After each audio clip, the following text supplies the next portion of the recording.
We are live. We are live. Good morning. Good morning. We have two cameras actually. Yes. So we're going to be bouncing back. Welcome, welcome, welcome. We're going to let people gather around a little bit, but we have two very special people sitting right here. Right here. Dear And, friends of ours. Can you tell a little bit about them? Yeah. Well, first of all, welcome to a different setting. You're seeing One Love and Gratitude in a totally different setting. We're at home at our Temple of Grace. And we are so grateful. And we have been graced with two doctors, Dr. Diane Cantwell and Dr. Ivor Francis, who just this week finished his dissertation and a long, arduous journey that we'll get into a little bit about where his journey has taken him. But this is a very special broadcast of One Love and Gratitude, and we're going to talk a little bit about why these two are here. But I'm excited because I've had such a long journey with both of you that has interweaved and interconnected in so many very sacred places in my heart and in our collective heart with our spiritual center and just our passions and who we are. I know we've been doing this lifetimes. Yes, we have. Yes, I we know have. we have. Any idea? In fact, we'll be glad to tell you a few things. Yes. We'd love to know. Yes. We'd love to So know. I also just wanted to mention it's been an honor we are all together serving as a part of the Sovereign Magistral Restored Templar Order, the Temple of Solomon, which is a great honor to serve in sacred activism in our unique ways, but our woven together ways. And so just wanted to share that. That's a fundamental part of us being brought back together here and now. So, Mm-hmm. Well, I would say we should start with a song, just to really honor the reason why we are all intimately connected of Divine Mother. You do Divine Mother. I would love to just do this a cappella. You want to do it a cappella? Yeah, I really feel like it'd be beautiful, this full energy of Divine Mother. So one of the songs that we sing often in our home that we actually learned at the Temple of Yogananda, at the Self-Realization Center out here in Los Angeles. If you ever get to LA, you have to go visit Lake Shrine. Make it a bucket list, even if you're not here. If you're in Ireland or you're in Australia, wherever you're tuning in, get to Los Angeles, get to the ocean, and go visit this sacred place where you are really getting to see the oneness of all that Paramahansa Yogananda envisioned and built. And this is a very special place. And you have a history with Yogananda, right? Absolutely. 1979, joined. I was 19 years old. It was a really amazing way it all happened. My father was an actor, Broadway actor. He brought the family out here. That's how we ended up in Los Angeles to do TV and film. Well, while he was in Newark, I think New Jersey, he did a play with Dennis Weaver, the famous actor from Gunsmoke. Yes. Gentle Ben, McLeod, right? He was fabulous, right? And he was most people don't understand or know about him that he was a devout Yogananda follower. A member of SRF, one of the few lay people that was allowed to give services on Sunday at the Lake Shrine. Wow. And I used to go to his services. Dennis Weaver. And they were magic. He was magic. Wow. He was magic beyond, you can't even believe it. And he meditated so deeply. My father said, when they did the play together, they got to be friends over about 3 months. And they'd have breakfast in the morning, and Dennis would come down after the play. He didn't sleep. He meditated through the entire night. Wow. They would get up in the morning, and he said he would just have a little juice and a couple of nuts, and they'd go back to work. Wow. That's the kind of yogi he was. Kind of He running was on a light. yogi. He was an amazing yogi. So we love Dennis. Anyway, at the end of that tenure together, Dennis presented my father with a copy of the autobiography signed to Ivor. Oh, wow. May the truth is my hidden in these gosh. pages, serve to awaken you, and a beautiful inscription. Right? So around 19, my father handed me the book and said, "I'm giving this to you." And His that, father's name was also Ivor. Oh, okay. yeah. Thank you. Yeah, So you're a junior. not technically, but people did call me that. Okay. But I have a different middle name. But in essence, yes, my father's name is inscribed there, but it's also my name. Oh, wow. So there it is. And so reading that book brought me to the Self-Realization Fellowship, and sure enough, right to Lake Shrine, like you said. At that time, there was no great jewel on the top of the hill of a temple. Okay. It was only the Windmill small. Chapel. Right. Oh, wow. That's right. Yeah. And we had some of the most amazing speakers and the monks there. And the main guy there, who was my go-to guy, was Brother Turiyananda. Mm-hmm. And it was because of Brother Turiyananda that I actually ended up really getting drawn into the order, taking my Kriya Yoga, which is the initiation that it takes a year to get to. And once you get your Kriya Yoga, then you can really begin to work towards the samadhi, the true deep experience. Well, the good news is, am I allowed to say? Well, yes, that when we were out here for Thanksgiving, I was having my preliminary meetings with my professors regarding my dissertation at USC. And there were I think it's twice a year, they have a Kriya Bond initiation at the Mother Center, which is another great place to go and see if you're an aficionado of the Self-Realization Fellowship. And that's up in the mountains. Mount Washington is up in the mountains in Eagle Rock. Okay. Okay, you should go. Yeah. Anyway, Diane had worked for a year with the lessons, and she took her Kriya Yoga initiation quietly. And so now the two of us can go to the SRF retreats, which is another magical thing that people can take advantage of. Because you get to live the monastic life for 3 or 4 days with the monks and nuns. And it's just meditation. It's silence. Wow. And they prepare beautiful vegetarian food. And the beautiful thing about the SRF path is there's no inculcation of any kind. It's just, it's here for you if you want it. There's no, tithing. There's no, they never come after you for money. No proselytizing. It's just there if you want it. And no one will ever say do this or do that. They're just there for you if you want it. And this organization has succeeded like no other in holding the light, and growing. Here's the thing that I would recommend for anybody that wants to get into Yogananda. They put a film out. Right. Yes. Awake. They wait. Yeah. Okay. So that came out, a year ago or so? About so, yeah. And you could get it on Netflix. And I watch it quite often if I really need to just center myself back and be calm and say, okay, because it's his spiritual journey. And that spiritual journey is just a mirror for all of us. Right? Yes.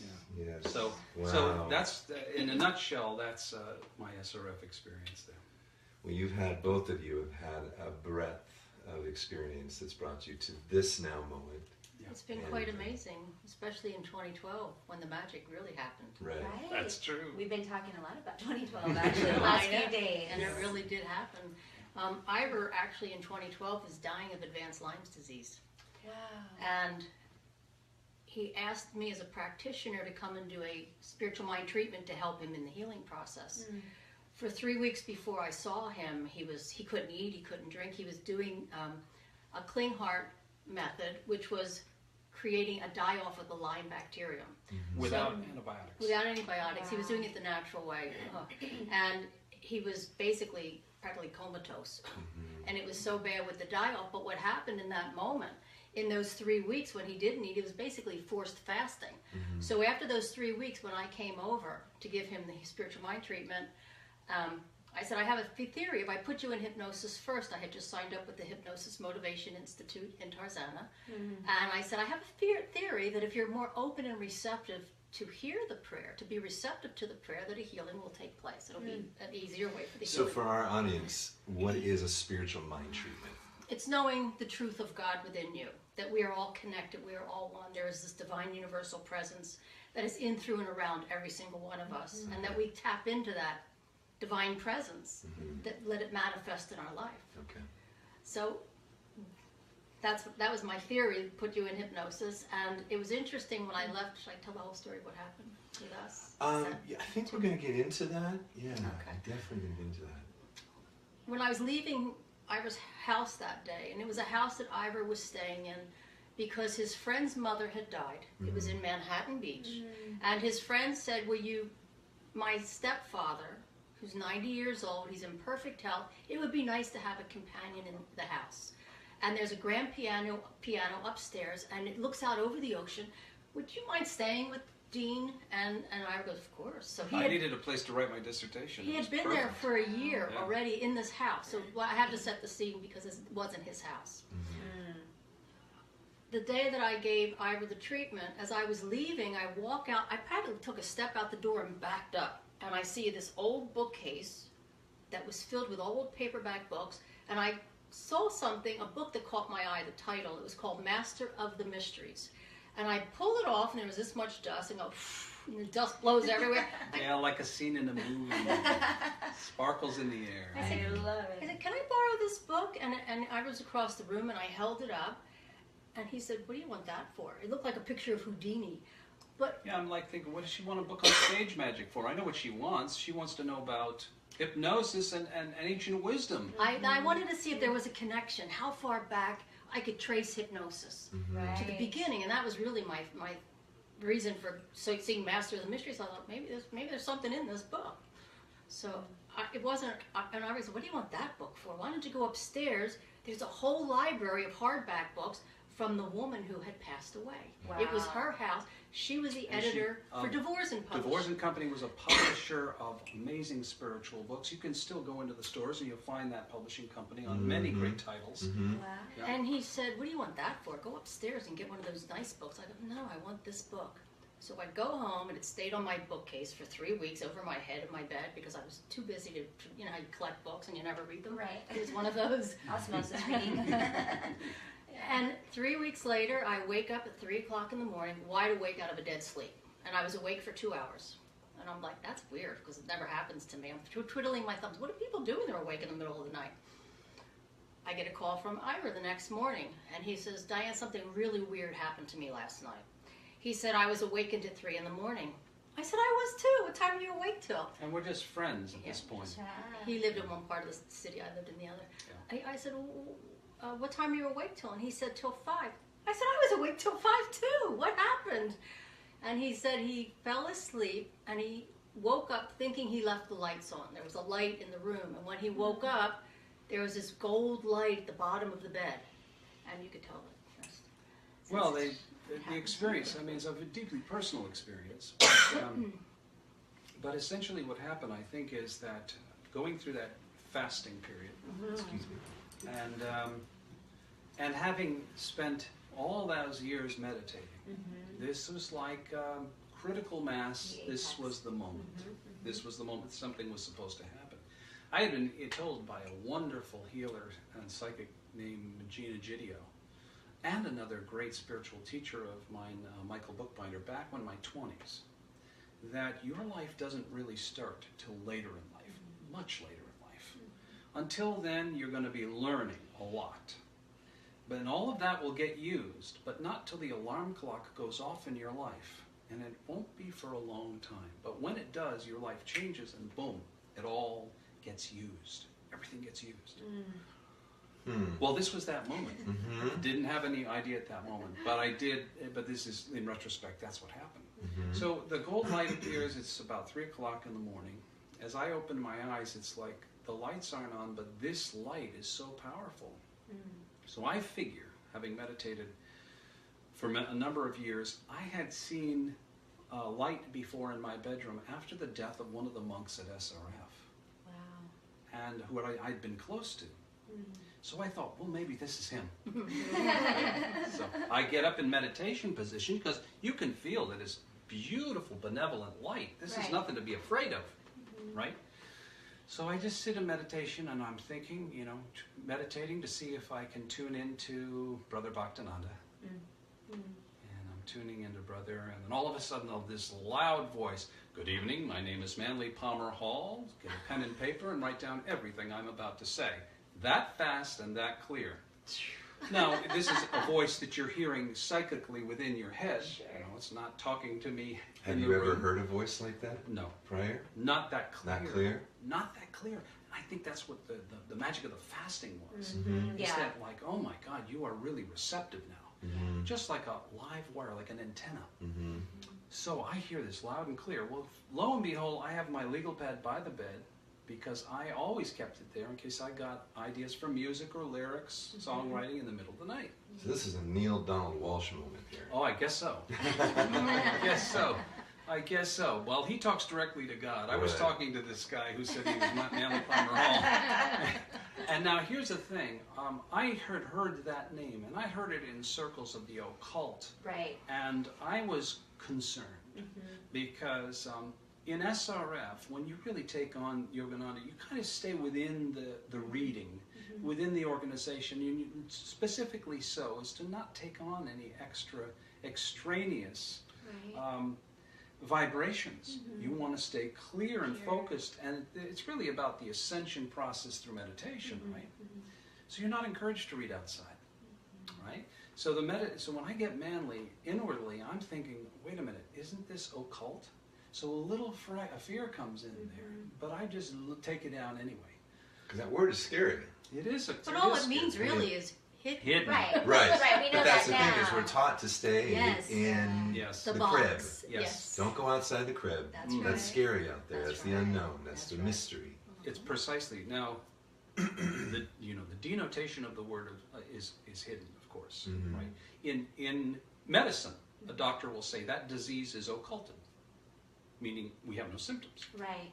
It's an occulted. So the word is used to mean hidden, Right. but our connotation now has become devil Scary. worship, Yeah. Lucifer, Right. Right. and so As a point of reference, really quickly, did you guys both come from a Christ background of any kind? we're both Catholic. Okay, so I just wanted to set Yeah. that up because that is definitely a tie that we all have, and so our point of reference, worldview, Yes. is formed from there early on. That's And I right. just want to say to you all watching, stay tuned. Listen to this conversation and pray right now that the inner ear opens, because you're going to hear things in the spaces. You're going to hear space. You're going to feel something beyond, because this is a transmission. And so this is a very different conversation that we're having, because we're getting deep and quick. And so I just want to invite you, if you can't watch now, watch later, because this conversation, you'll pick something up. Please continue. Well, in that moment, I grab the legal pad. I start to work. Well, 2 hours of dictation led to 6 pages of legal pad. Wow. And in reading it back, I realize that it's a complete invocation that he's just given me to protect yourselves like 3 times over in terms of Christ consciousness, in terms of the white light, in terms of the angels of the Elohim, Wow. in terms of Banishing all darkness. blanishing all Wow. darkness. I mean, this is 6 pages of how to clear the space so that you can attune to the light and hear what needs to be said. Wow. Now, at the end of that, the most extraordinary part is that at the end, he says to me loud and clear, call Diane and tell her what has just transpired. Call her in the morning talk. Now, I just know her as a He friend. knows who you are. Yeah. Well, wait till you hear. So I kept arguing with him. I said, there's no way I'm telling Diane. I'm not telling this beautiful woman that I hear voices in the middle of the night. Right. She is over there at the place I work and play guitar at the No You guys Center. were just kind of casual, friends. like Yes, working in a just in casual. a Right. healing She technique, was a right? singer in the choir. I was the guitar player in the band. That was it. So I didn't want to do it. Well, he would not leave and tell Diane, no, tell Diane, no. And it just kept going on like that. Finally, I said, okay, I'll tell Diane. Right? Lights out like that. Instantaneously gone. And then it's pitch black. Now I can't see anything. Wow. But I did fall asleep rather quickly, which I thought was interesting, with the pad right on next to me on the bed. In the morning, I get up and I go, wow, what happened? What was that? But I have was it a The dream? proof. Well, I have the proof right there. Yeah. It's like, oh no, now I got to call Diane. And I really, Right. I sweat that one out. But I did exactly what he said. I called her at 10 o'clock, and that's when I told her that I'd been up from 3 to 5.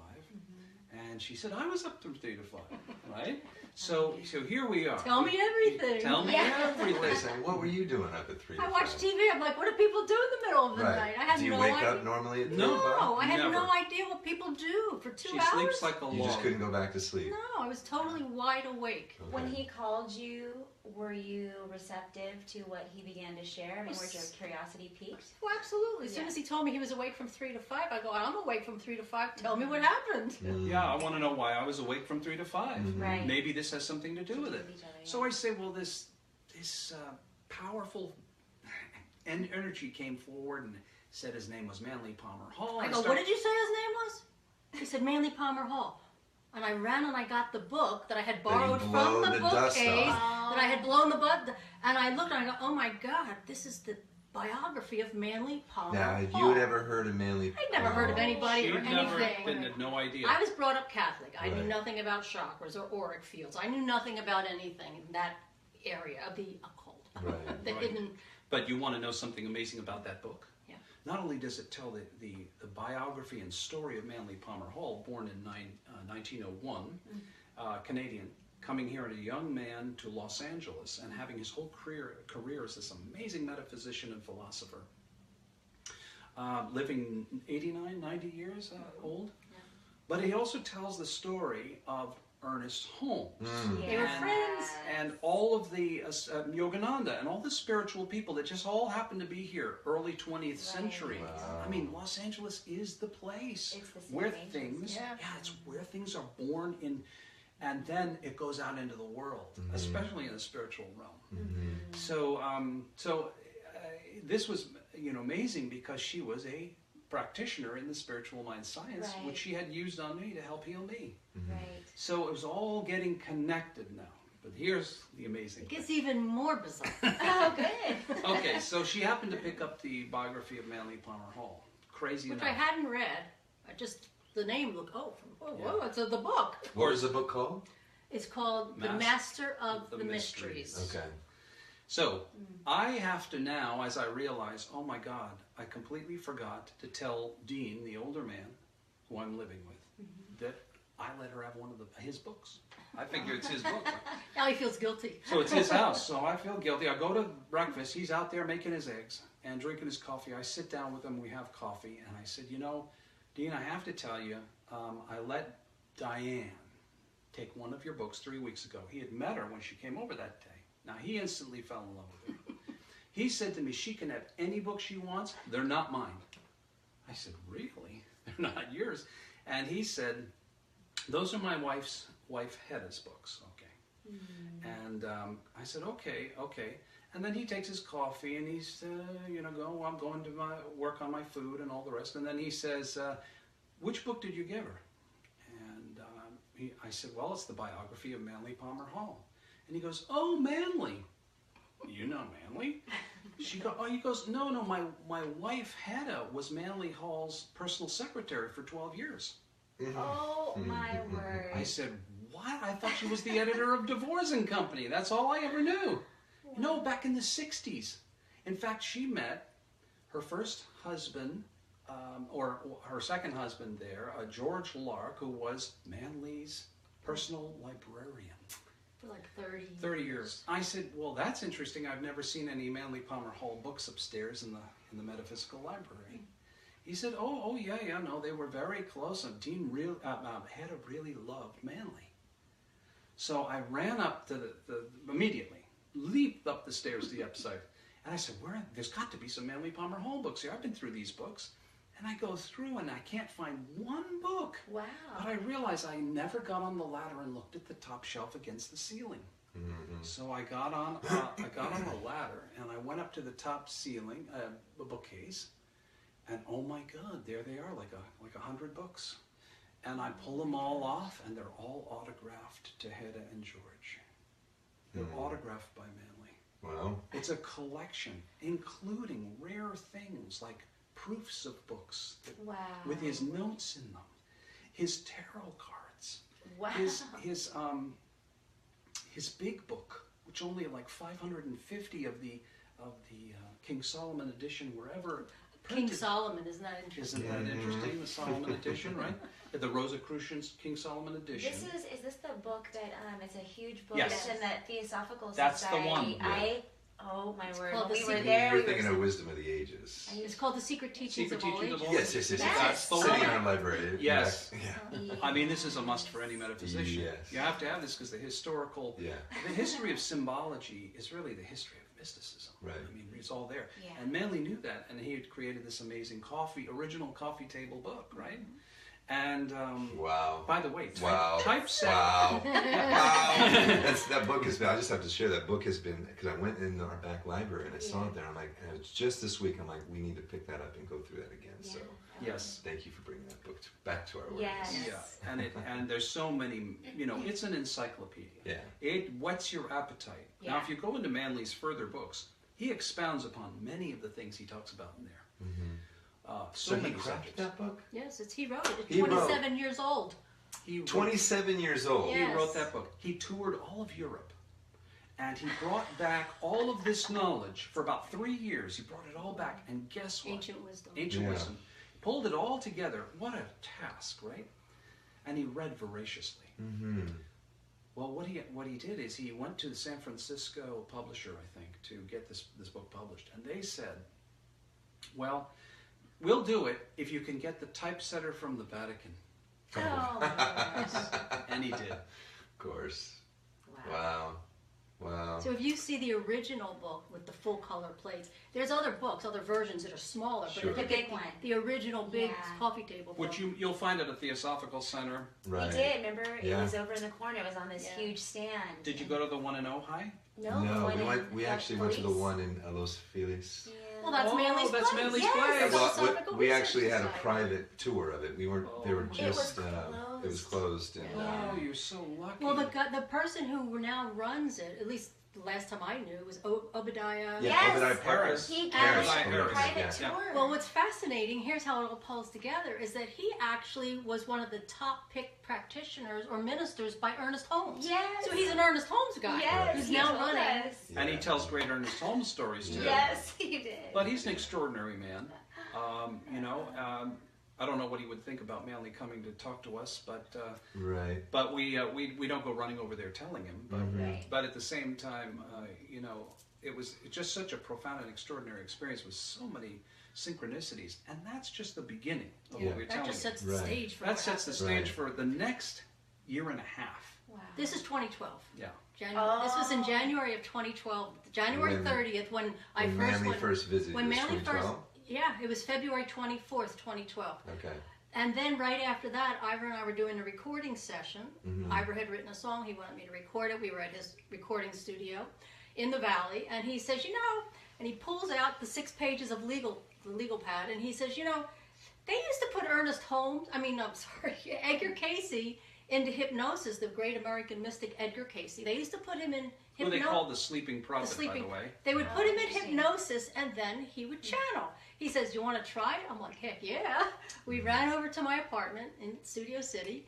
I put Ivor into hypnosis and we connected with Manley, and it's like we just wrote whatever he channeled through. It was a pretty quick session, and the strange thing about it is I started to shake violently. Like 30 minutes after the session, like this. Couldn't stop. Wow. It was kind of scary Yeah. for me as I the was a little hypnotherapist. concerned as Right, you might thinking, what did I just do to this man? Right. Exactly. This was while he was under. He was shaking. He was coming out. So when I And took coming him out, and I after he had couldn't channeled. stop.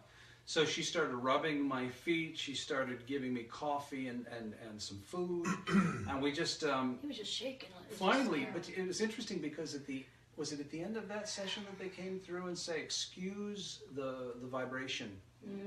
But this will only happen once. But we have to raise your vibrational level so that we can come down and meet it. To receive that. But it won't happen again, and it never did happen again. And then from that point forward, every Friday, and then we went back to our notes. We found this some Sundays, some Wednesdays. We connected to the other side, and we kept this extremely quiet. Because of course she's a practitioner at the Science of Mind Center. Right. They are not going to approve of this. I'm I'm a a rebel. student at USC. I know you are. What am That's why, I? that's why we're all sitting here together. That's funny. Yeah.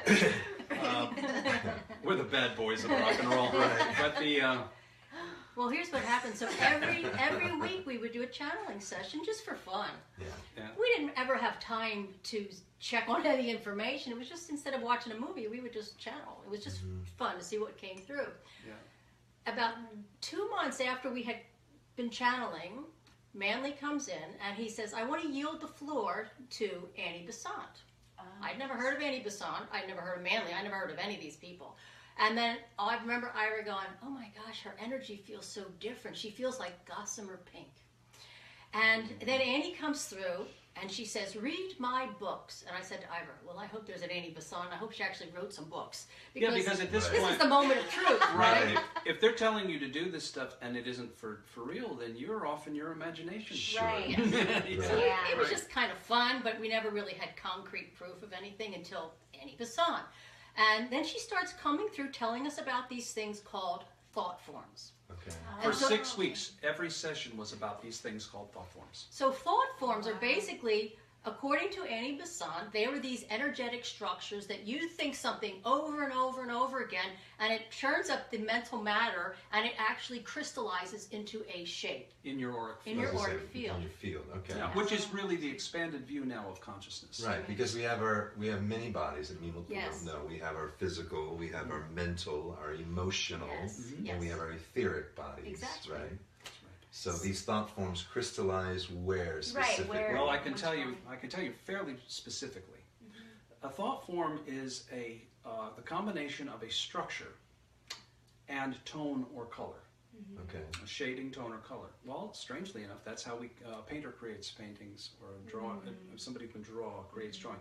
They have the structure, the line, the line drawing, like a coloring book. Coloring book. You got no color in it yet, right? It's just a structure. But then when you add the shading in, the thing takes on the three-dimensional qualities, and it becomes something you can see in the real world. Well, the thought form it borrows from two fields of the body primarily. The mental field creates the structure. And in further research now, we've understood that the mental field is really an electrical field of the body. The emotional field is the magnetic field. It's the power, right? You know, that magnet can move you, right? So the magnetic emotional body provides the color and the tone. Okay? So that's why colors can influence our moods, right? That's the emotional body. The structure is the mental. So when you bring the two together, the mental and emotional bodies are what contribute to a thought form. Now, what we know about emotion, it's almost always preceded by a thought. I feel this way. I am not worthy. Boom, emotion. Right. So we've created a structure and we've created a color. Now, Annie and Charles, we better go into what happened. Let me just tell you real quick what happened. So finally, after 6 weeks of getting information about thought forms from the other side, Ivor finally goes, I better check out this Annie Besant. Let me just see. You know, he had that moment, and he was up composing, and he says, let me just Google her name. He calls me at school. He goes, oh my God, Diane, you won't believe this. He says, you better sit down. He says, not only did Annie Besant write books, she wrote over 300 books. Oh, wow. And when she went down the list of her books, in 1901, she wrote a book called Thought Forms. 1901 happens Yes. to be the day that Day Manley man. P. Hall was born. And there's Yeah. more to that. Wait till we get to that. So then we're like, oh my God, you mean this stuff is for real? This is unbelievable. That's when we started to go, oh, this stuff could be, you know, what we're getting. Sure. And what came through after that, throughout all these sessions with Annie and Manley, is that thought forms. They wrote the book Thought Forms. It tells you about these structures. They came through to us to say how these structures can inform you, how they can be used to heal you. Thought forms can be used for you. To heal you. To understand them, to understand, like, what Ivor discovered, what we discovered in these sessions from them immediately, is that because of what had happened to Ivor, he became clairvoyant. So when he's in Under hypnosis, let's hypnosis, say. he can go into we connect high self to high self in a healing session. Ivor will pull the thought form, look at it, tell you what shape it is. His thought forms take shapes.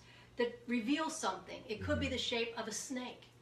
It could, which would mean betrayal or someone who lies and deceives. So it's like when you have an experience of somebody lying or betraying you, you might take a universal symbol of a snake. Or if someone betrays you, you could have a dagger. Right. So the thought form could look like a dagger. Your consciousness actually Creates like a Well, dream symbol. I actually had a Right. session with you too. yes. And one of the thought forms you saw was this, and it was interesting because it was a black band around my throat.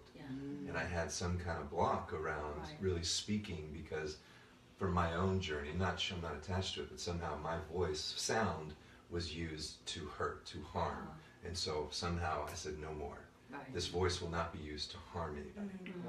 And so you tapped into that, and it was the form of a band, a black band around the throat. Right, and we removed it. Right. And you're doing this now. And therefore I'm speaking.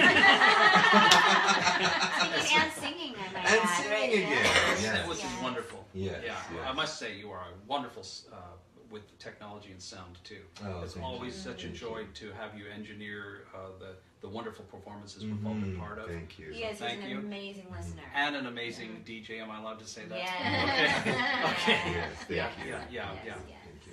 Okay. So, So what we found, it was as if they were coming through to us, Annie and Manley, and giving us the next dispensation. If they had lived and they had their book thought forms, it's like the next dispensation of now you have these things. Right. What can you do with them? Yes. So we discovered a way. They taught us a way from the other side, like a coach. They were like our coaches from the other side. What Ivor discovered is he is clairvoyant. He can actually see a person's false crystallized beliefs in their auric field. Wow. right. He can go into these with his consciousness, read them, understand how you created your own thought form. It's your own creation, Right. your own. So what we have a technique, different techniques that have come through, at least 30 different techniques, that as a way to dematerialize your own false belief. And then we had a minister who had done some thought form healing with us said what happens with what he experienced with thought form healing, that it decompresses the fields.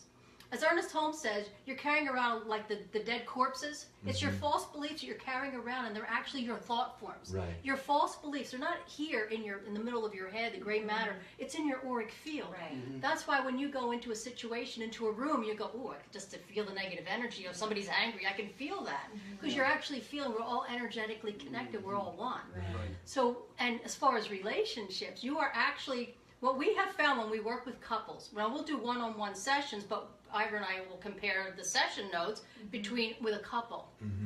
You could see the thought forms that actually brought them together energetically. Right. They're magnets. Right. And they're Right. and it's like, say you have a pattern of abuse. You've been abused you've been in a relationship and you've gone to this horrible person. I'm going to break up this relationship and I'm going to get a brand new relationship. Guess what? Did you ever notice that you have the same kind of relationship, just a different face and a person? But you're experiencing Because of the thought it's form. because of the thought form. Yeah, it precedes everything in our lives. And it's really becoming conscious. That's all it is, becoming conscious of our stuff. Who are we? Do we do anything? Actually, we don't. What we really do is just act as coaches, guides along the way, and just help whoever the client is awaken to their own thing. Now, the thing false beliefs. to the false belief. Now, the magnificent thing about working through this way is that once you really want to let go of something, what we've found is it's not just enough to say, go away, Bye-bye. bye-bye, because our consciousness is invested in these things. Right. So what we really have to get to is the wisdom behind why you want to keep it. Why you And create Why it. do I want to keep being broke? Right. Why did I create it? Yes. And why do I not want to let it go? Right. So that's the magic. When you get in there and find that, then the consciousness comes back like a laser beam and goes, I remember this, and goes, I can make a new decision. Now I have the power to make a new decision. And that's your power to dematerialize it, not ours. Right. I could go all day dematerializing it, and I could probably dematerialize it for a week or two or four, but your investment will bring it back. Wow. And that's what we found. There's a power of this work, and that's why it's individual, It's maybe a little bit more time consuming than some of these other release methods that you might find. But it's certainly much shorter than conventional psychology. So, I mean, I remember talking, because Diane and I served as practitioners at this community together, and I really was. I mean, in this practice, hypnotism was kind of frowned upon. Of course. And I didn't understand, because I thought if thoughts are things, I look at it and I often joke. I say I'm like a spiritual gardener. I love that idea. We're going to, as thought forms, we're going to take out the weeds and we're going to plant flowers. And if you want that, you know what I mean? Why wouldn't you want that? Why wouldn't you want a practitioner of sorts that goes, look, your subconscious is the most powerful force that's creating your life. So why wouldn't you want to go into a meditative, hypnotic state with a practitioner such as yourself to go, I see your weeds, I see your boulders, and I know what you want. So I'm going to show you where these are. So we're going to take them out.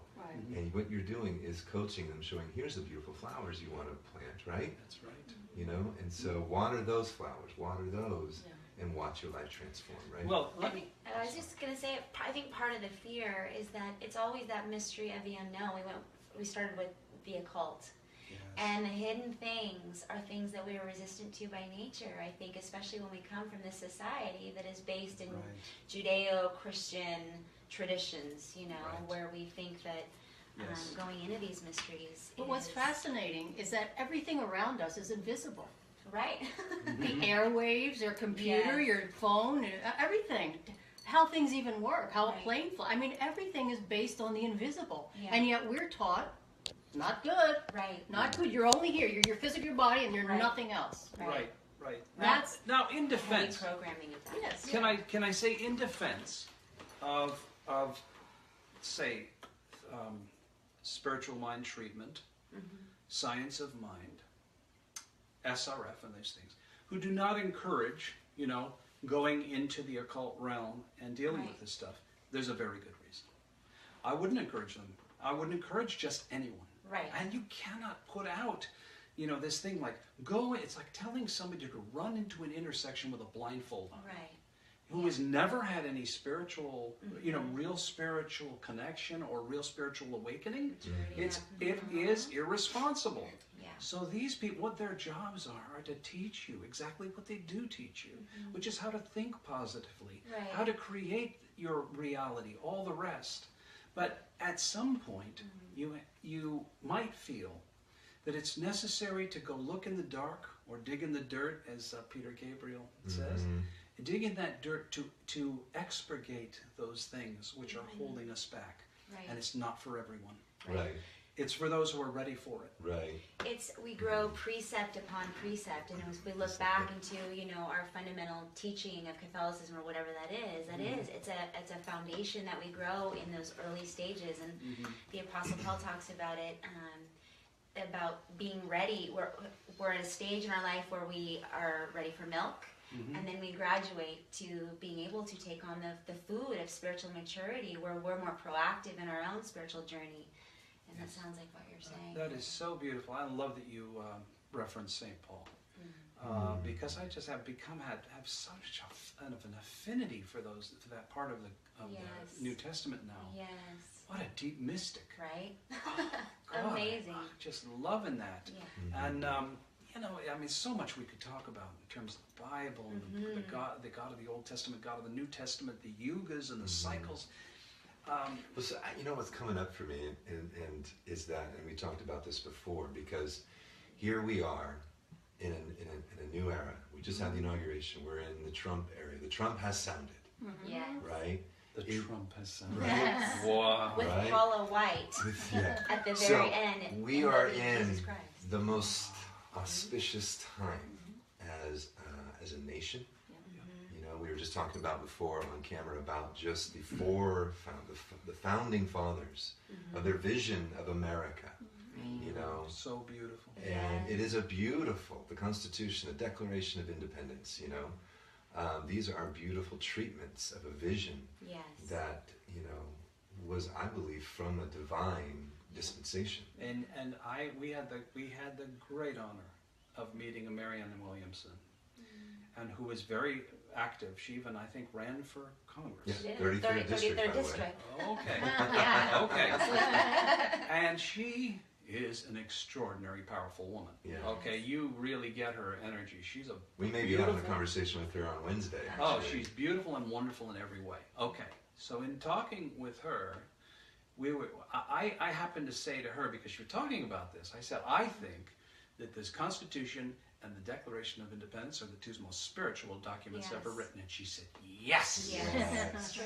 Yes. That's Absolutely right. true. It is. And let's get real about our spirituality. Yes. Let's realize where we are and what we live and what we have and what we've been given. And we do not want to let this be taken away. Right. Yeah. What we want to do is hold the light for it Right. and let it expand across the planet. Yeah. So that's what I want to speak to is there, we have our individual thought forms, but do we have a collective thought form? Is there a collective body Oh, gosh, that yes. we can tune into and go, look at this giant thought form? And- Okay, well, first of all, we recommend highly read Annie and Charles's book. Annie Besant and Charles Ledbetter wrote thought forms. There's two primary thought forms that they discuss. They fall into two primary categories. One is going to be kind of an amorphous type of structure, and the colors will be with it. And this is basically your psychological thinking. Okay, takes on an abstract world.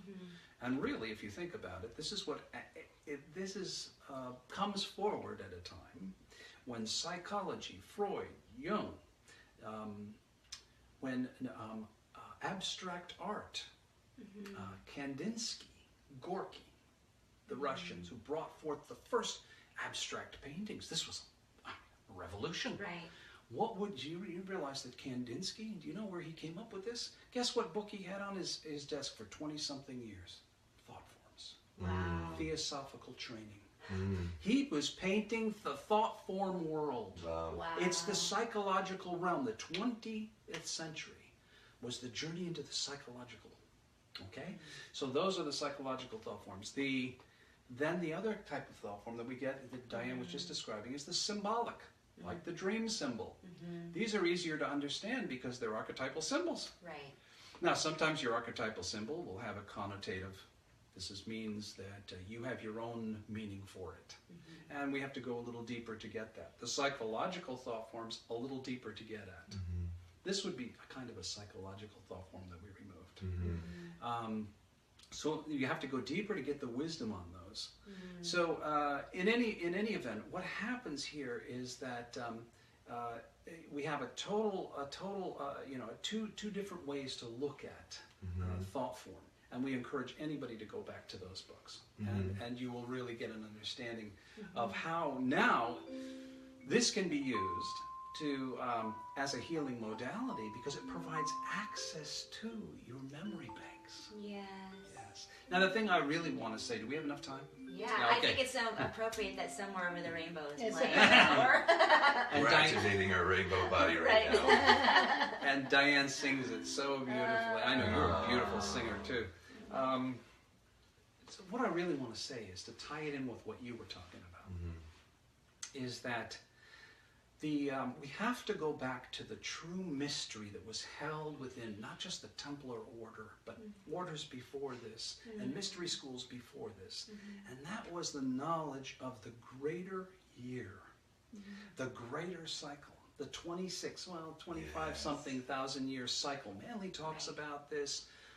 I first learned about it in SRF. We all learned about it by This reading. is the cycle right after the Kali Yuga. The Yugas. That's right. Yeah. That's right. And what's that called again? The yogic cycles. The yogic The cycle. Yogic, but what's the one? Because I've been reading from my book called Lemurian Scrolls, which is an amazing book, and they talk about this new, we re-emerge to the golden Yes, to the age, golden age. right? Here's the magic of where we are. This is why it's so wonderful that we're all here. Because we've been through 12,000 plus years of down cycle. Okay, just like the Wheel of Fortune that you see in the old medieval paintings. Old Fortuna is pedaling her wheel and it's turning, right? We have good fortune at the top, we have bad fortune at the bottom. We have a descending cycle, we have an ascending cycle. Well, guess what that is? That's the mystery. That's the mystery of the greater cycle. And the greater cycle really contains a down cycle, which we've just been through for the last 12,000 or so years. Now, on this larger cycle, this wheel, there are two nodal points. One is the nodal downshift, and one is the nodal upshift. Well, to bring full circle to our conversation, 2012 was essentially operates as our upshift node. Correct. So we are now in that pedal to the metal. Right. We're going to move up very quickly. This means all darkness cannot exist. Right. So it is just trying to hold on for dear life. Right. But it's just slipping away. It's slipping away. Right. So here's where thought form healing comes in. We finally realize this. The false beliefs of the last 12,000 years, that's what we're carrying. Because we were in the darkness and we didn't understand our power and we didn't understand the light. So here we go, 12,000 years, that's what thought form healing is focused on. And what happens in the nodal shift upward is all of that stuff feels heavier. So you want to break free from it. Right. So if you're having strange problems of any kind that you can't describe, or you're depressed, or you're anxious, or you're having health issues, or all this stuff because of this ascension energy, I think a lot of it comes from this baggage that you're trying to escape from. Now, some people are not sensitive enough to even feel any of that. Right. But the ones that are somebody's knocking at the door and saying, drop the baggage. Right. Let it go. You know, Let it go. Let it go. It's almost like the more light that comes in, and as we're raising, because it's fun to witness it in each other as this is happening. Yeah. That those pockets of resistance and darkness are almost more concentrated and more painful than ever before when they come up, because they're fewer and farther between. But the intensity of them is almost like stifling. They're no longer a cult. Right, that's true. They cannot be hidden any longer. I think you just hit it. Right? Yeah. I mean, because we're saying that, like, we're seeing things in our lives and in the nations, in the planet of the no longer occult systems. The system, the symptoms are being, they're acute. They're very present. They're very uncomfortable, and they need to be looked at and healed, and they're being revealed to be healed. It's just uncomfortable beyond. Well, isn't WikiLeaks kind of like a spotlight being shined into the darkness? Right. Oh my God! And it's happening in every way. Right. It's so true. Just that's really what I was saying the other day on that post with unity, is just the ulterior motives of our heart in any way, shape, or form, conscious or unconscious, cannot be hidden any longer. And so whatever it takes to bring in that light to show us where those places still exist in us, it's intense. It's interesting. Beautifully intense. We asked Manley in one of our channeling sessions, Manley, what do you get out of this? Like, why did you come to us? What is the what? Yeah, what do you get out of What this? do you get out of this? Right. It seems like a lot of work. Like, why did you come to us? Yeah. And he says your charge is to heal the healers and allow enlightenment to take care of itself. Yes. So the more people that can be healed of their false beliefs. Right. Yes. And you say to you, and most of the people come to us, we find out they end up having some type of healing ability, or they have some type of healing mission. Right. And some of them aren't aware of it at all, and then by the end of the process, they're like, oh yeah, got to change everything. Some people are aware of it, but they're feeling the pull backwards, and they don't understand why they're not going forward. Or some people are extremely clear and know exactly, but they just want a little help. Yeah.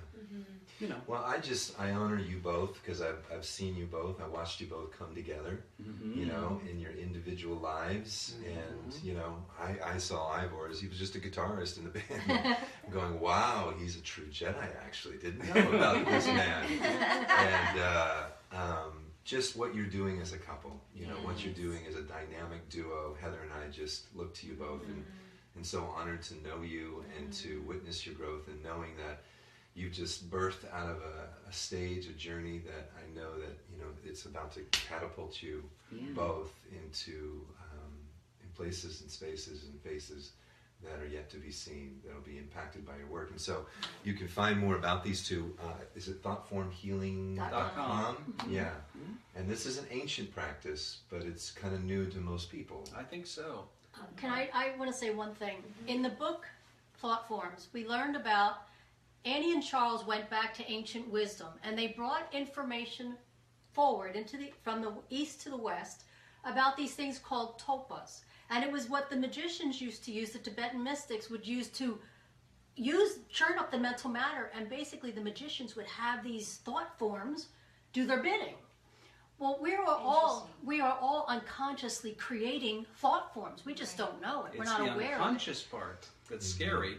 When I went back for when I got my doctorate and I wrote my dissertation, I said I want to go back to the Tibetan Book of the Dead and go back to. I wanted to make a case for thought forms. How far back does it go? I went to the Tibetan Book of the Dead, and it kind of hit me.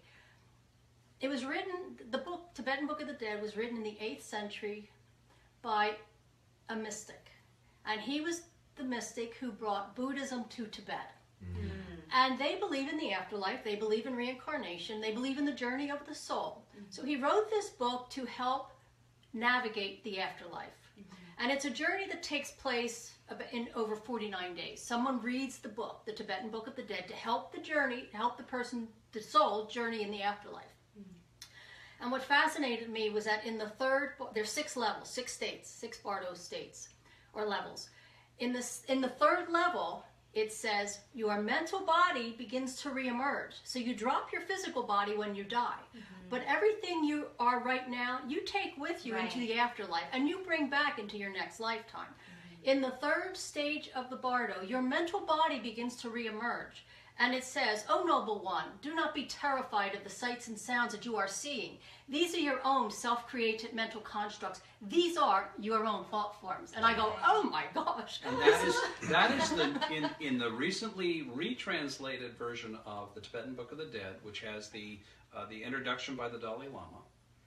The word for talpa is now thought forms. Wow. So it says, no matter how much spiritual practice you do in this lifetime, in a meditation or spiritual practice, that when you die, if you do not realize that if you do not confront your own thought forms that you brought with you, you will never ascend to Buddhahood. That's why they you will created come this back book again. in the Dark Age, was to help to help their brothers get across the bridge. Well, we don't have to do that anymore, I think, in the lighter age.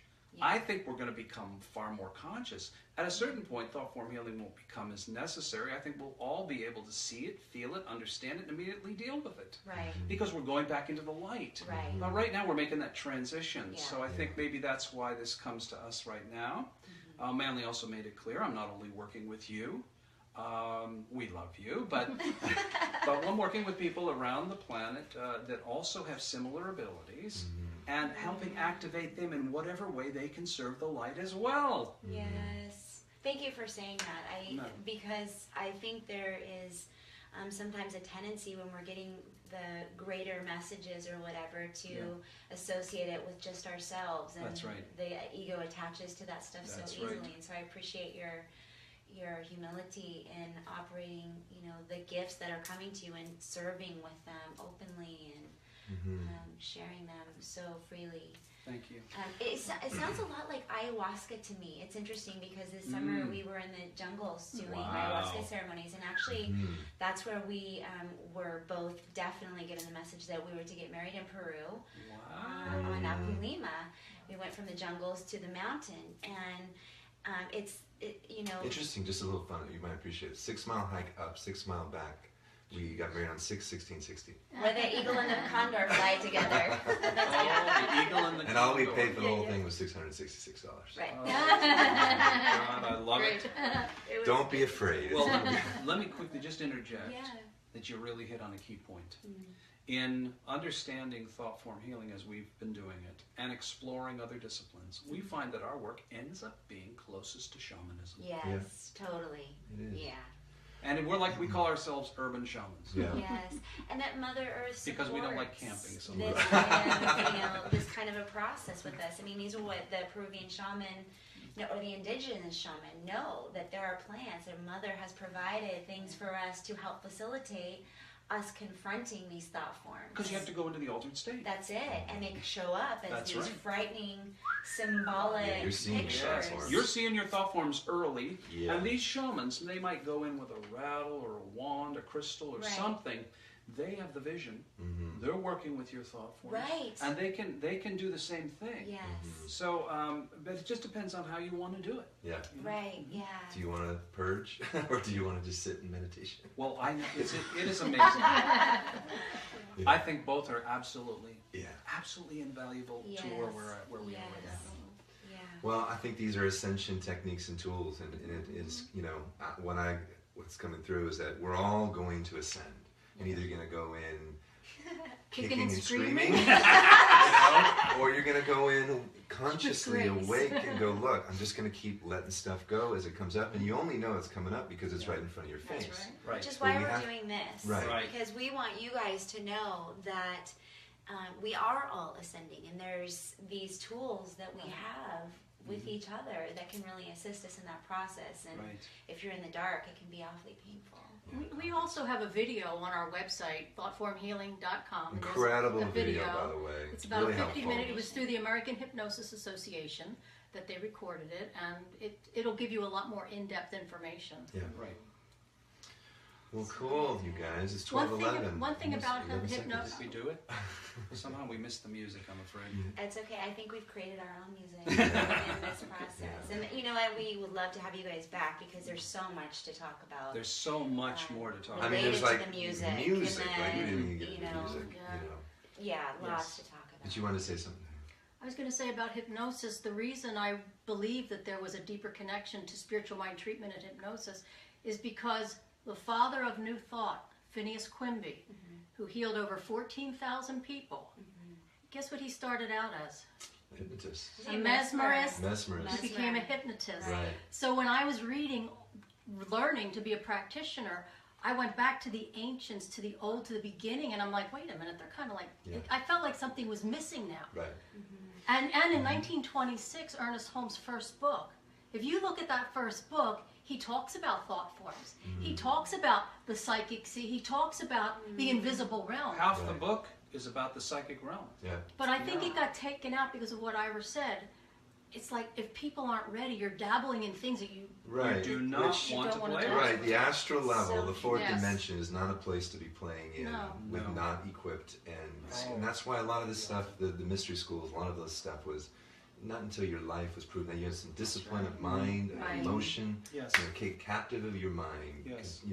Don't just be so Which is willy-nilly the in this oral realm because tradition. people are getting People that stuck. are I mean, I don't. Many are getting stuck Right. in these realms. And Yes. it's just playing with magic, playing with the astral realm, and it's dangerous. Well, there's a lot of things out there that why do you suppose Manley spent 6 legal pages creating a safe space to do the work?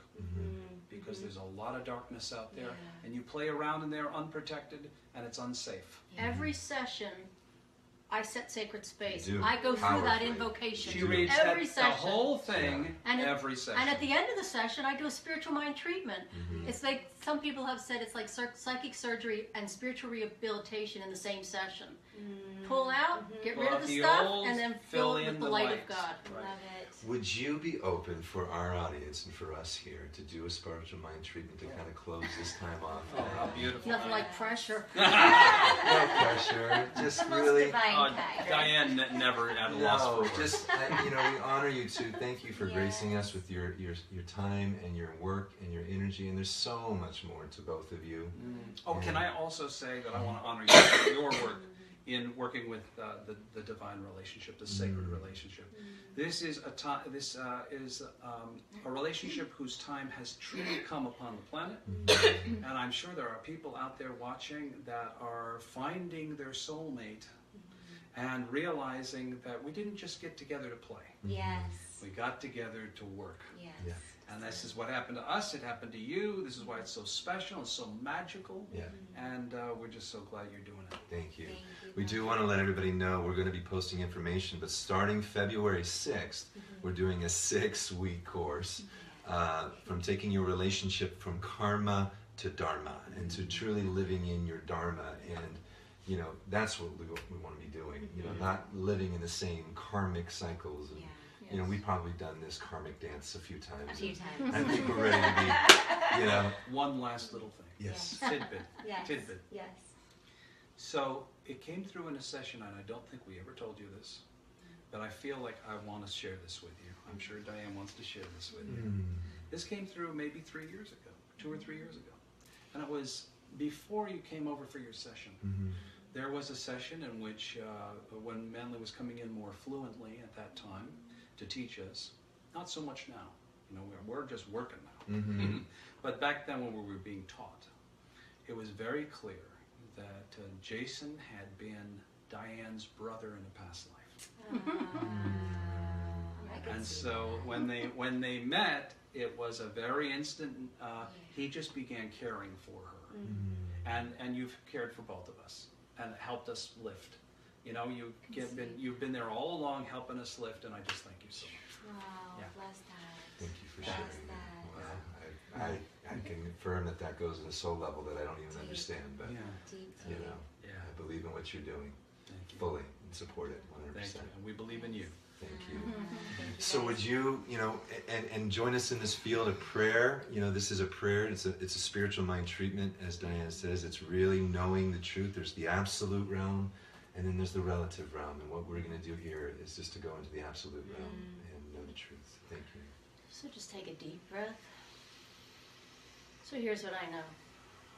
I know that there is a divine universal matrix of energy that is in, through, and around each one of us, connecting us on a soul level.